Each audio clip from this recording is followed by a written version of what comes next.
that, according to Maimonides, divine providence provides and how it provides it. And the key passage I want to focus on is in part 3, chapter 51 of the guide. At one point in this chapter, Maimonides suggests that what the knowledge brought to the human intellect by the divine overflow gives to the righteous person is a way actually to escape the evils around him.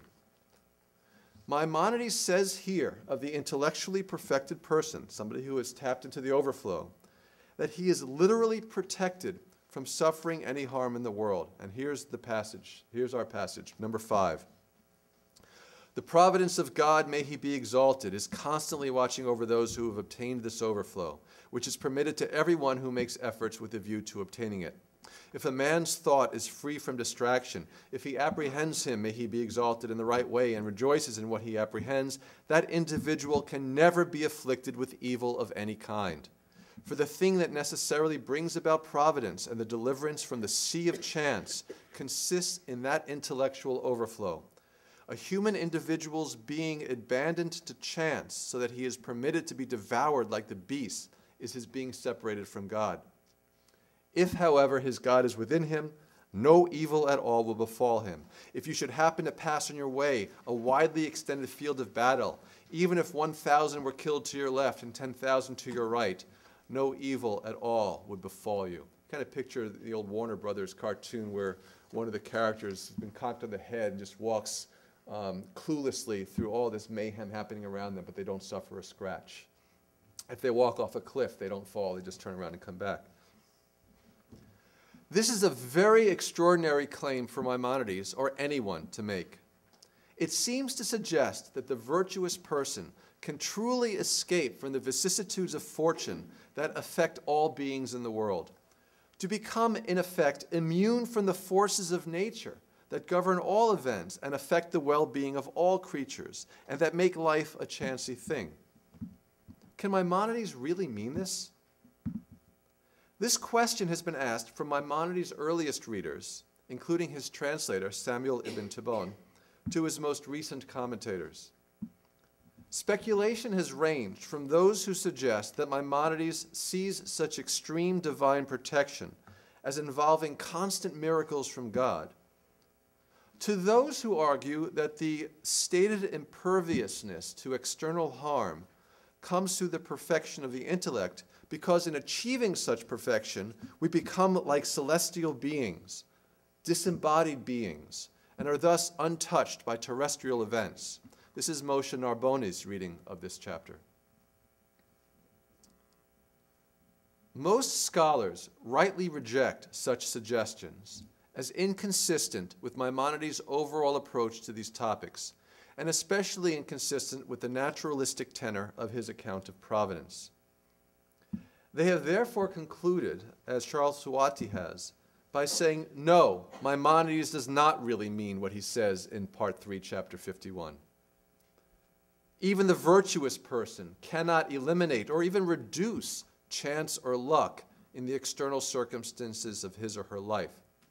Some of those arrows flying through the battle are bound to fall on this person. Therefore, Tuati insists that it is evident that we should not take literally what Maimonides says here about the safety of a person caught in the midst of battle. Tuati and others suggest another reading, one which renders chapter 51 consistent with Maimonides' other statements on providence. On this reading, it's the reading I'm going to argue against. On this reading, the person who attends to God will not literally escape the evils that naturally come his way, and especially the physical evils and moral evils, which tend to be due to circumstances beyond one's control. So the person who attends to God won't be able to literally avoid these evils, but he will nonetheless be less troubled by them. On this reading, the virtuous person's mind is fixated on the lasting true good, God, and he becomes immune to the lure of mutable goods and inured to the travails of the body. Such a person has achieved a lasting state of spiritual well-being and happiness, one that is not subject to the vagaries of chance or moral luck. Maimonides says that this is the condition of Job at the end of the story. In his first speech, as Maimonides reads it, Job adopts the Aristotelian view. God is not watching over individuals. He doesn't care and is causing suffering for no good reason at all because of his contempt for the human species and abandonment of it. After God has spoken, however, Job achieves a state of understanding. It's quote number 6 in the handout. He knew God with a certain knowledge. He admitted that true happiness, which is the knowledge of the deity, is guaranteed to all who know him, and that a human being cannot be troubled in it by any of all the misfortunes in question. It's not that the good person experiences no loss or harm in his life. After all, Job lost practically everything. Rather, on this reading, consumed with his bond with God and possessing true happiness, the virtuous person cares less about those losses.